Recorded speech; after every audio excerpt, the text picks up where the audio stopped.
Igagalang ni Pangulong Ferdinand R. Marcos Jr. ang proseso ng impeachment complaint laban sa kanya. Tiwala kasi ang Pangulo na wala siyang nilabag na batas at wala siyang nagawang impeachable offense. Nagbabalik si Clazel Pardilla. Sinabi na po ng Pangulo na alam niya na wala siyang ginawang mali, wala siyang ginawang paglabag sa batas, at wala siyang ginawang impeachable offense. Kaya kumpiyansa siya sa sarili niya. Nanindigan ang Malacanang na walang nilabag na batas si Pangulong Ferdinand R. Marcos Jr. Taliwas sa mga impeachment complaints na inihain laban sa presidente. Dininig na ng House Committee on Justice ang mga reklamo kay Pangulong Marcos. Dalawa ang idineklarang sufficient in form. Hindi pa ito ang hatol o desisyon sa kaso, pero nangangahulugan na kumpleto ang requirement ng reklamo, gaya ng pirma ng complainant, pag-endorso at panunumpa ng naghain.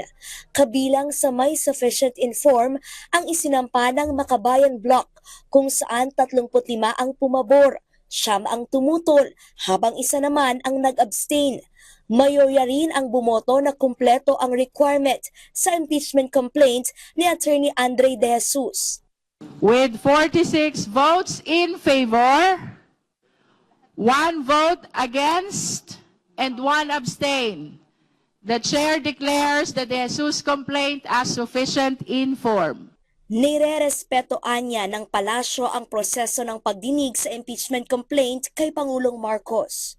So that's the process. We have to respect that. Ilan sa mga basehan ng impeachment complaint kay Pangulong Marcos ay ang pagkakaugnay umano sa maanumalyang flood control project, kanyang paglabag sa konstitusyon at betrayal of public trust. Mismong si Pangulong Marcos ang nanguna sa paghabol sa mga tiwaling nasa likod ng flood control scam. Dahil dyan, naipakulong na ang ilang opisyal ng Department of Public Works and Highways na nasasangkot sa issue.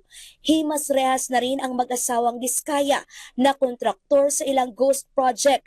Sinibak na rin ang ilang gabinete habang patuloy na gumugulong ang investigasyon.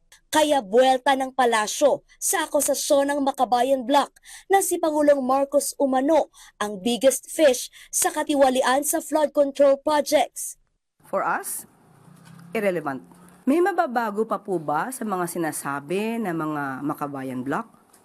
Madali po kasing magbintang, madaling magsalita sa harapan ng media, sa harapan ng kamera.